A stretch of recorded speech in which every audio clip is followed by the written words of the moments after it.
ನಮ್ಮ ವೀಕ್ಷಕರ ಗಮನಕ್ಕೆ ಬಂದಿದ್ದು, ನಾನು ಸೋಷಿಯಲ್ ಮೀಡಿಯಾದಲ್ಲೂ ಕೂಡ ಗಮನಿಸಿದ್ದು. ನಾಗೇಂದ್ರ ಪ್ರಸಾದ್ ಸರ್ಗೆ ಆ ಪ್ರಶ್ನೆ ಕೇಳ್ತೀನಿ. ಯಾವಾಗೆಲ್ಲ ಕಾಂಗ್ರೆಸ್ ಸರ್ಕಾರದ ಕೆಲ ನಿರ್ಣಯದ ಬಗ್ಗೆ, ಫಾರ್ ಎಕ್ಸಾಂಪಲ್ ನಿನ್ನೆ ಬಸ್ನ ದರ ಏರಿಕೆ, ಇದ್ರ ಬಗ್ಗೆ ಜನರಲ್ಲಿ ಆಕ್ರೋಶ ಅನ್ನೋದು ಕಾಣ್ತಿದೆ ಅಂತ ಗೊತ್ತಾಗುತ್ತೋ, ಡಿವಿಯೇಟ್ ಮಾಡಕ್ಕೆ, ಜನರ ಗಮನವನ್ನ ಸೆಳೆಯಕ್ಕೆ ಇವ್ರು ಉಪಯೋಗಿಸ್ಕೊಳ್ಳೋ ತಂತ್ರ ಪವರ್ ಶೇರಿಂಗ್ ಗಲಾಟೆ ನಮ್ಮಲ್ಲಿ ಶುರುವಾಗಿದೆ, ಅಥವಾ ಸಪರೇಟ್ ಮೀಟಿಂಗು, ಅಥವಾ ಸಮೀವುಲ್ಲಾ ಸರ್ ಹೇಳ್ತಿದ್ದಂಗೆ ಅಹಿಂದ, ಈ ರೀತಿಯಾದ ಬೇರೆ ಒಂದು ದಾಳ ಉರುಳಿಸುವ ಮೂಲಕ ಜನಾಕ್ರೋಶವನ್ನ ಡೈವರ್ಟ್ ಮಾಡೋ ಪ್ರಯತ್ನ ಮಾಡ್ತಾರೆ ಅನ್ನೋದು ನಾನು ಓದಿದ್ದು. ಇಲ್ಲಿ ಕಮೆಂಟ್ ಲೈವ್ ನಮ್ಮ ಡಿಜಿಟಲ್ ಅಲ್ಲಿ ಬರ್ತಿರೋದ್ರಲ್ಲೂ ಕೂಡ ಅಂಥದ್ದೇ ಒಂದು ಕಮೆಂಟ್ ಇದೆ. ನಿಮಗೆ ಏನ್ ಅನ್ಸುತ್ತೆ, ವಿರೋಧ ಪಕ್ಷದ ಸ್ಥಾನದಲ್ಲಿ ನಿಂತು ನೋಡಿದಾಗ ಏನ್ ಆಗ್ತಿರಬಹುದು ಕಾಂಗ್ರೆಸ್ ನಲ್ಲಿ ಅಂತ? ನನ್ನ ಈಗೇನು ನಾನು ಮಾತಾಡಬೇಕು ಅಂತಕ್ಕಂಥ ಒಂದು ಅನಿಸಿಕೆ ಇತ್ತು, ಅದನ್ನು ತಾವು ಸ್ಪಷ್ಟವಾಗಿ ಹೇಳಿದ್ದೀರಿ. ಇಲ್ಲಿ ನಡೆದಿರ್ತಕ್ಕಂಥದ್ದು, ಈ ಸರ್ಕಾರ ಬಂದಂತ ಡೇ ಒನ್ನಿಂದ ಕೂಡ ಈ ಸರ್ಕಾರದಲ್ಲಿ ಯಾವುದೇ ಕಾರಣಕ್ಕೂ ಬೊಕ್ಕಸದಲ್ಲಿ ಹಣ ಇಲ್ಲ, ಸರ್ಕಾರವನ್ನು ನಡೆಸೋದಿಕ್ಕೆ ಯಾವುದೇ ಇಲಾಖೆಯಲ್ಲೂ ಕೂಡ ಹಣ ಇಲ್ಲ.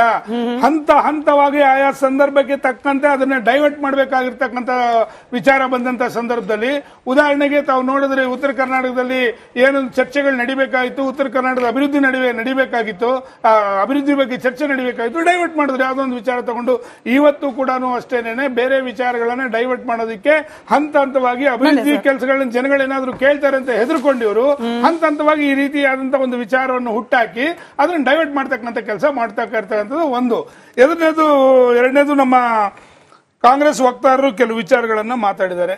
136 ಜನ ನಾವು ಒಟ್ಟಿಗೆ ಇದ್ದೀವಿ, ಮುಖ್ಯಮಂತ್ರಿಗಳು ಮತ್ತೆ ಉಪಮುಖ್ಯಮಂತ್ರಿಗಳು ಯಾವುದೇ ಕಾರಣಕ್ಕೂ ಬದಲಾವಣೆ ಆಗಲ್ಲ ಅಂತಕ್ಕಂಥ ಮಾತನ್ನ ಹೇಳಿದ್ದಾರೆ. ಇಲ್ಲಿ ಇರ್ತಕ್ಕಂಥ ವಿಚಾರ, ಸ್ವಾಮಿ ನೀವು ಒಂದು ಮಾತನ್ನ ಹೇಳಿದ್ದೀರಾ, ಹಾದಿ ಬೀದಿಯವರು ಮಾತಾಡ್ತಾ ಇದ್ದಾರೆ, ಕೆಲವು ಮಾಧ್ಯಮಗಳಲ್ಲಿ ಬರ್ತಾ ಇದೆ ಅಂತಕ್ಕಂಥದನ್ನ ಮಾಧ್ಯಮಗಳಲ್ಲಿ ಯಾರು ಅಥವಾ ಹಾದಿ ಬೀದಿಲಿ ಯಾರು ಸೃಷ್ಟಿ ಮಾಡ್ಕೊಂಡಿಲ್ಲ. ದಿನ ಬೆಳಗಾದ್ರೆ ನೀವು ಕೊಟ್ಟಿರ್ತಕ್ಕಂಥ ಹೇಳಿಕೆಗಳು, ಡಾಕ್ಟರ್ ಜಿ ಪರಮೇಶ್ವರ್ ಏನಂತ ಹೇಳಿಕೆ ಕೊಟ್ಟರು, ಅವರಿಬ್ಬರೇನ ಇರೋದು, ಮೂರನೇವ್ರು ನಾವಿಲ್ವಾ? ಯಾರು ನಿಮ್ಮ ಸತೀಶ್ ಜಾರಕಿಹೊಳಿ 54 ಜನ ನಮ್ಮ ಕಡೆ ಇದ್ದಾರೆ ಅಂತ ಹೇಳಿಲ್ವಾ? ಈಗ ವಿಶ್ಲೇಷಕರು ಒಂದು ಮಾತನ್ನು ಸ್ಪಷ್ಟವಾಗಿ ಹೇಳ್ತಾ ಇದ್ರು, ಒಂದು ಗುಂಪು ಅಹಿಂದ ಗುಂಪು ಅಂತ ಹೇಳಿ. ಇದೇ ಜಾತ್ಯತೀತ ಜನತಾದಳದಲ್ಲಿ ವಿಭಜನೆ ಆಗುವಂತ ಸಂದರ್ಭದಲ್ಲಿ, ಹೊರಗೆ ಬರುವಂತ ಸಂದರ್ಭದಲ್ಲಿ ಇದೇ ಪರಿಸ್ಥಿತಿಗಳೇ, ಇದೇ ಅಹಿಂದ ವಿಚಾರಣೆ ಬಂದಿದ್ದು. ದಯಮಾಡಿ ಸ್ವಲ್ಪ ಅಲ್ಲಿಂದ ತಗೊಂಬನ್ನಿ. ಯಾವಾಗ ಪಡ್ಕೋಬೇಕು ಅಂತ ಅಧಿಕಾರವನ್ನು ಹೇಳ್ತಾರೋ, ಹೊರಗೆ ಬರೋ ಇಲ್ಲ ಅಧಿಕಾರದಿಂದ ಕೆಳಗಿಳಿಯೋ ಸಂದರ್ಭ ಅಂತ ಇದನ್ನ ಹೆಂಗ್ ಕನೆಕ್ಟ್ ಮಾಡ್ಕೊಳ್ಬೇಕು? ಸಂದರ್ಭಕ್ಕೆ ತಕ್ಕಂತೆ ನನಗೆ ಅಧಿಕಾರ ಬೇಕು, ಇಲ್ಲ ಬ್ಲಾಕ್ ಮೇಲ್, ದಟ್ಸ್ ಆಲ್ ಅಷ್ಟೇ. ಅದರಲ್ಲಿ ಇರ್ತಕ್ಕಂಥದ್ದು ಯಾರು ಮಾಡ್ತಾ ಇದಾರೆ ಅಂತಕ್ಕಂಥ ಗುಂಪುಗಾರಿಕೆ ಅಂತ ವಿಶ್ಲೇಷಕರು ಹೇಳಿದ್ರಲ್ಲ, ಒಂದು ಗುಂಪು, ಹಾಗಾದ್ರೆ ಎರಡನೇ ಗುಂಪು ಇದೆ ಅಂತಕ್ಕಂಥ ಮಾತು ಒಂದು. ಆಮೇಲೆ ಮಾನ್ಯ ಉಪಮುಖ್ಯಮಂತ್ರಿಗಳು ಏನಂತ ಹೇಳಿದ್ರು, ಪೆನ್ನು ಪೇಪರ್ ಕೊಡಿ ಅಂತಕ್ಕಂಥ ಒಂದು ಸಮಾಜವನ್ನು ಕೇಳ್ಕೊಂಡು, ಸಮಾಜಕ್ಕೆ ಇವತ್ತು ಉತ್ತರ ಕೊಡ್ಲಿ. ಹಾಗಾದ್ರೆ ಈಗ ಮತ್ತೊಂದು ಗುಂಪು ಇವಾಗ ಏನೋ ಮೀಟಿಂಗ್ ಮಾಡಿರಬಹುದು ಅಂತಕ್ಕಂಥ ಮಾತು ಪ್ರಶ್ನಾರ್ಥಕವಾಗಿ ತಾವು ಹೇಳ್ತಾ ಇದ್ದೀರಾ. ಆದ್ರೆ ಯಾವುದೇ ಕಾರಣಕ್ಕೂ ಹಾದಿ ಬೀದಿಲಿ ಹೋಗ್ತಕ್ಕಂಥವರಾಗ್ಲಿ ಮಾಧ್ಯಮದವರಾಗ್ಲಿ ಹೇಳಿಲ್ಲ ಈ ಮಾತನ್ನ. ಪದೇ ಪದೇ ನೀವು ಕೊಟ್ಟಿರ್ತಕ್ಕಂಥ ಹೇಳಿಕೆಗಳು ಕೇವಲ ಒಂದು ಮುಖ್ಯಮಂತ್ರಿ ಬದಲಾವಣೆ ವಿಚಾರದಲ್ಲಿ ಸರಿಸುಮಾರು 25 ಜನ ಶಾಸಕರುಗಳು, ಸಂಸದರುಗಳು, ಇವರಲ್ಲಿ ಇರ್ತಕ್ಕಂಥ ಎಲ್ಲರೂ ಕೂಡ ಸ್ಟೇಟ್ಮೆಂಟ್ ಕೊಟ್ಟರು. ಅಭಿವೃದ್ಧಿ ಬಗ್ಗೆ ಅವತ್ತೇನಾದ್ರೂ ಇವ್ರು ಮಾತಾಡಿದ್ರ? ಆವತ್ತು ಕೂಡ ಏನು ಮಾತಾಡಲಿಲ್ಲ. ಆಮೇಲೆ ನಮ್ಮ ವಿಶ್ಲೇಷಕರು ಇನ್ನೊಂದು ಮಾತು ಹೇಳ್ತಾರೆ, ಎಲ್ಲಿಯವರೆಗೂ ಸಿಎಂ ಆಗಿರ್ತೀವಿ ಅಲ್ಲಿಯವರೆಗೂ DCM ಅಂತ. ಎಲ್ಲಿಯವರೆಗೂ ಕ್ವಶನ್ ಮಾರ್ಕ್ ಕ್ಲಿಯರ್ ಆಗ್ಬೇಕಲ್ವಾ? ಅದು ಇವತ್ತ ನಾಳೆನ ನಾಡಿದ್ದ ಅಂತಕ್ಕಂಥದ್ದು ಕೂಡ ನಡೀತಾ ಇದೆ. ಹಾಗಾದ್ರೆ ಮಹದೇವಪ್ಪನವರು ಒಂದು ಸ್ಟೇಟ್ಮೆಂಟ್ ಅನ್ನು ಕೊಡ್ತಾರೆ, 5 ವರ್ಷಗಳ ಕಾಲ ಯಾಕೆ ಪದೇ ಪದೇ ನೀವು ಕೇಳ್ತಾ ಇದ್ದೀರಾ ಅಂತಕ್ಕಂಥದ್ದು. ಹಾಗಾದ್ರೆ ವಿರೋಧದವ್ರು ಕೇಳ್ತಾ ಇದ್ದಾರೆ, ಯಾವತ್ತು ನೀವಾಗೋದು ಒದ್ದು ಅಧಿಕಾರವನ್ನು ತಗೋಬೇಕು ಅಂತಕ್ಕಂಥ ಮಾತನ್ನು ಕೂಡ ಹೇಳ್ತಾರೆ ಮಾನ್ಯ DCM ಅವರು. ಹಾಗಾದ್ರೆ ನೀವು ಅಧಿಕಾರವನ್ನು ಒದ್ದು ತಗೊಳ್ಳೋಂತ ಕಾಲ ಏನಾದ್ರು ಹತ್ರಕ್ಕೆ ಬಂದಿದೆಯಾ? ಈ ಪರಿಸ್ಥಿತಿ ಇರುವಂತಹ ಸಂದರ್ಭದಲ್ಲಿ, ಗುಂಪುಗಾರಿಕೆ ಮಾಡ್ಕೊಂಡಿರ್ತಕ್ಕಂಥ ಒಂದು ವಿಚಾರ ಬಂದಂತ ಸಂದರ್ಭದಲ್ಲಿ ತಾವು ಹೇಳಿರ್ತಕ್ಕಂಥ ಮೂಲ ಪ್ರಶ್ನೆ ಇಲ್ಲಿ, ಯಾವುದೇ ಕಾರಣಕ್ಕೂ ಇವ್ರಿಗೆ ಈ ರಾಜ್ಯದ ಅಭಿವೃದ್ಧಿ ಬಗ್ಗೆ ಕಾಳಜಿ ಇಲ್ಲ. ಅಂತ ಕಾಳಜಿ ಇದ್ದಿದ್ರೆ ಉತ್ತರ ಕರ್ನಾಟಕದಲ್ಲಿ ನಡೆದಿರ್ತಕ್ಕಂಥ ಸಮಾವೇಶದಲ್ಲಿ ಎಷ್ಟೋ ಗಂಭೀರವಾದಂತಹ ವಿಚಾರಗಳಿತ್ತು. ಎಲ್ಲಿ ಚರ್ಚೆ ಮಾಡಿದ್ರಿ ನೀವು ಮಾಡಿರ್ತಕ್ಕಂಥ ಕೆಲಸ ಕೇವಲ ನೀವು ಮಾಡಿದ್ದು ನಿಮ್ಮ ಒಳ ಜಗಳಗಳನ್ನ ಅದನ್ನ ಡೈವರ್ಟ್ ಮಾಡೋದಕ್ಕೆ ತಾವ್ ಹೇಳ್ದಂಗೆ ಡೈವರ್ಟ್ ಮಾಡೋದಕ್ಕೆ ತಗೊಂಡಿದ್ದಾರೆ. ಅವರೇ ಉತ್ತರ ಕೊಟ್ಬಿಡ್ಲಿ. ನೋಡಿ ಸರ್, ನೀವು ಹೇಳದನ್ನ ಆನ್ ಫೇಸ್ ಒಪ್ಕೊಂಡ್ಬಿಡೋಣ. ಇಲ್ಲಿ ಯಾವುದೇ ಅಧಿಕಾರಕ್ಕೋಸ್ಕರ ನಡೆದ ಸಭೆ ಅಲ್ಲ ಅಂತ ಹೇಳಿ. ಸಭೆ ನಡೆದ ಉದ್ದೇಶ ಏನ್ ಹಾಗಾದ್ರೆ? ಡೈವರ್ಟ್ ಮಾಡೋದಾ? ಜನರ ಪ್ರಶ್ನೆ ಕೇಳ್ತಿದ್ದಾರೆ. ಸ್ಮಿತಾ, ತಾವು ಕೇಳಿರ್ತಕ್ಕಂಥ ಪ್ರಶ್ನೆಗೆ ಉತ್ತರ ಕೊಡೋದಕ್ಕೆ ಮೊದಲು ನಮ್ಮ ಮಿತ್ರರು 2 ವಿಚಾರಗಳನ್ನು ಎತ್ತಿದ್ದಾರೆ. ಮೊದಲನೇದಾಗಿ ಹೇಳ್ತೇನೆ, ಮಾನ್ಯ BS ಯಡಿಯೂರಪ್ಪನವರು, ಮತ್ತೊಮ್ಮೆ ಹೇಳ್ತೇನೆ, ಮಾನ್ಯ BS ಯಡಿಯೂರಪ್ಪನವರು ಬಿಜೆಪಿಯ ಹಿರಿಯ ನಾಯಕರು. ಇವತ್ತು ಏನು ಬೇರೆ ನಾಯಕರು ಮಜಕ್ಕೆ ಹೋಗಿದ್ದಾರೆ ಅಂತಂದ್ರೆ, ಅವರು ಕೂಡ ಸಿಂಗಾಪುರ್, ಮಲೇಷಿಯಾದಲ್ಲಿ ಮಜಾ ಮಾಡ್ತಾ ಇದ್ದಾರೆ.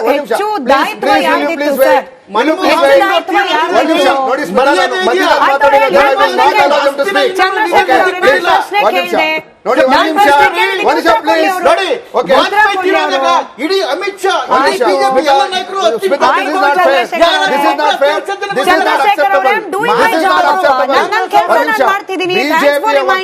ಬಿಜೆಪಿ ವಕ್ತಾರರು ತಮ್ಮ ತಪ್ಪುಗಳನ್ನ ಮುಚ್ಚಿಡಲು ಹೀಗೆ ಮಾತಾಡಲು ಅವಕಾಶ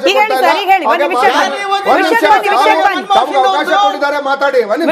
ಮಾನ್ಯ ಮನಮೋಹನ್ ಸಿಂಗ್ ಅವರು ಕೇವಲ ಕಾಂಗ್ರೆಸ್ ಪಕ್ಷಕ್ಕೆ ಮಾತ್ರ ಪ್ರಧಾನಮಂತ್ರಿಗಳಲ್ಲ, ಈ ದೇಶದ ಪ್ರಧಾನಮಂತ್ರಿಗಳು. ಅವ್ರು ಹೇಳ್ತಿದ್ದಾರೆ ಕೇಳಿಸ್ಕೊಳ್ಳಿ. ಈ ದೇಶಕ್ಕೆ ಪ್ರಧಾನಮಂತ್ರಿಗಳು. ಸೊ ಹಾಗಾಗಿ ಇವತ್ತು ಮಾನ್ಯ ಪ್ರಧಾನಮಂತ್ರಿಗಳು ಸತ್ತಾಗ ಈ ಯಡಿಯೂರಪ್ಪನವರು ಹೇಗೋದ್ರು, ಹೇಗೆ ಮಜಾ ಮಾಡಕ್ಕೆ ಹೋಗಿದ್ದಾರೆ, ನಿಮ್ಮ ಮಾತಿನ ಅರ್ಥ ಕೊಡಿ ಉತ್ತರನ. ಓಕೆ, ಮೊದಲು ಆಮೇಲೆ ನಿಮ್ ಸಮಯ ಒಂದ್ ನಿಮಿಷ. ಅವರು ಕಾಂಗ್ರೆಸ್ನವರಲ್ಲ.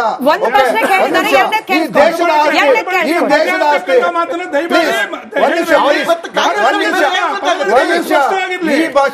ಈ ದೇಶದ ಪ್ರಧಾನಮಂತ್ರಿಗಳಿಗೆ ಇವರ ಭಾಷೆನಲ್ಲಾದ್ರೆ ಹಾಗಾದ್ರೆ ಮಜಾ ಮಾಡಕ್ಕೆ ಹೋಗಿದ್ದಾರೆ ಸ್ವಾಮಿ ಯಡಿಯೂರಪ್ಪನವರು. ಉತ್ತರ ಕೊಡಿ. ಎರಡನೇದು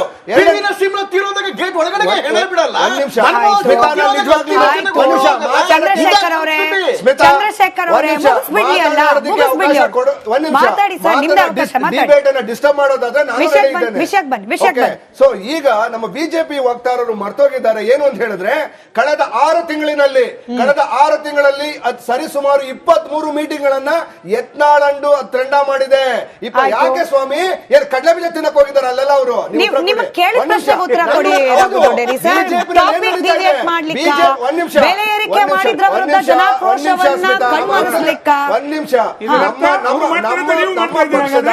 ನಮ್ಮ ಸರ್ಕಾರದ ಮುಖ್ಯಮಂತ್ರಿಗಳ ಒಳಗೊಂಡಂತೆ ಡಿನ್ನರ್ಗೆ ಹೋಗಿದ್ದಾರೆ. ಇವರ ರೀತಿ ಬೀದಿನಲ್ಲೆಲ್ಲ ಜಗಳ ಮಾಡ್ಕೊಂಡು ಅಧ್ಯಕ್ಷರ ತೆಗೆದಾಕಿಂತ ಗಲಾಟೆ ಮಾಡಿಲ್ಲ. ಕಳೆದ 1.5 ವರ್ಷದಲ್ಲಿ 4 ಬಾರಿ ಬಿಜೆಪಿಯ ರಾಷ್ಟ್ರೀಯ ನಾಯಕರು ಬಂದಿದ್ದಾರೆ. ಅರುಣ್ ಸಿಂಗ್ ಬಂದಿದ್ದಾರೆ, ರಾಧಾ ಮೋಹನ್ ದಾಸ್ ಬಂದಿದ್ದಾರೆ, ಈಗ ಫೈನಲ್ ಆಗಿ ಯಾರು JP ನಡ್ಡಾ ಬಂದಿದ್ದಾರೆ. ಈಗ ಕೊನೆಯದಾಗಿ ಇವತ್ತು ಅವರ ಉತ್ತರ ಪ್ರದೇಶದ ಮಾಜಿ ಶಿವರಾಜ್ ಸಿಂಗ್ ಚೌಹಾಣ್ ಅವರು ಬಂದಿದ್ದಾರೆ. ಅಂದ್ರೆ ಬಿಜೆಪಿಯ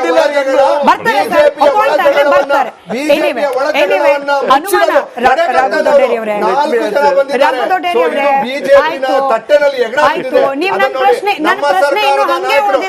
ನನ್ನ ಪ್ರಶ್ನೆ ಇನ್ನು ಹಂಗೆ ಉಳಿದಿದೆ. ಟಿಕೆಟ್ ಪ್ರೈಸ್ ಜಾಸ್ತಿ, ಹಾಲಿನ ದರ ಏರಿಕೆ ಬಗ್ಗೆ ಪ್ರಸ್ತಾವನೆ, ನೀರು ಕರೆಂಟ್ ಬಿಲ್ ಕೂಡ ಏರಿಕೆ, ಜನರ ಆಕ್ರೋಶ. ನಿನ್ನೆ ಎಲ್ಲ ನಮ್ ಚಾನೆಲ್ ಅಲ್ಲೇನೆ ಬೈದ್ರು ಜನ ಮಾಡ್ಕೊಳ್ತಿದ್ದಾರೆ ಅಂತ ಹೇಳಿ. ಈಗ ಬಿಜೆಪಿ ವಕ್ತಾರರು ಒಂದು ಪ್ರಶ್ನೆ ಕೇಳ್ತಿದ್ದಾರೆ, ಏನಂತ? ಕಾಂಗ್ರೆಸ್ ನ ಗ್ಯಾರಂಟಿನ ನಡ್ಸ್ಕೊಳಕ್ಕಾಗಿಲ್ಲ, ಅದಕ್ಕೋಸ್ಕರ ಬೆಲೆ ಏರಿಕೆ ಮಾಡಿದ್ದಾರೆ ಅಂತ. ಸ್ವಾಮಿ ನಿಮ್ಗೆ ಪ್ರಶ್ನೆ ಕೇಳ್ತೀನಿ ನಾನು. 2020ರಲ್ಲಿ ನಿಮ್ಮಲ್ಲಿ ಗ್ಯಾರಂಟಿನ ಇರ್ಲಿಲ್ಲ, ಯಾಕೆ KSRTC ಬೆಲೆನ ಏರಿಕೆ ಮಾಡಿದ್ರಿ? 3 ನಿಗಮಗಳ ಬೆಲೆ ಯಾಕೆ ಏರಿಕೆ ಮಾಡಿದ್ರಿ? ಆಯ್ತು, ನಾವು ಗ್ಯಾರಂಟಿಗೆ ಅಂತ ಅನ್ಕೊಳ್ಳೋಣ. ನೀವ್ ಏನು ಗ್ಯಾರಂಟಿ ಕೊಡ್ತೀರ, ಬೆಲೆ ಜಾಸ್ತಿ ಮಾಡಿದ್ರಿ? ಅನುಮಾನ ಯಾಕೆ ಬರುತ್ತೆ ಅಂದ್ರೆ, ರಘು ದೊಡ್ಡೇರಿಯವರೇ, ಅನುಮಾನ ಬ್ರೇಕ್ ಹೋಗ್ಲೇಬೇಕು. ಬ್ರೇಕ್ ಇಂದ ಬಂದ್ಮೇಲೆ ಅನುಮಾನ ಯಾಕೆ ಬರುತ್ತೆ ಅನ್ನೋದನ್ನ 2ನೇ ಬ್ರೇಕಿಂಗ್ ಒಂದು ಪ್ಲೇ ಮಾಡ್ಕೊಂಡ್ಬಿಡಿ ಸಾಧ್ಯ ಆದ್ರೆ.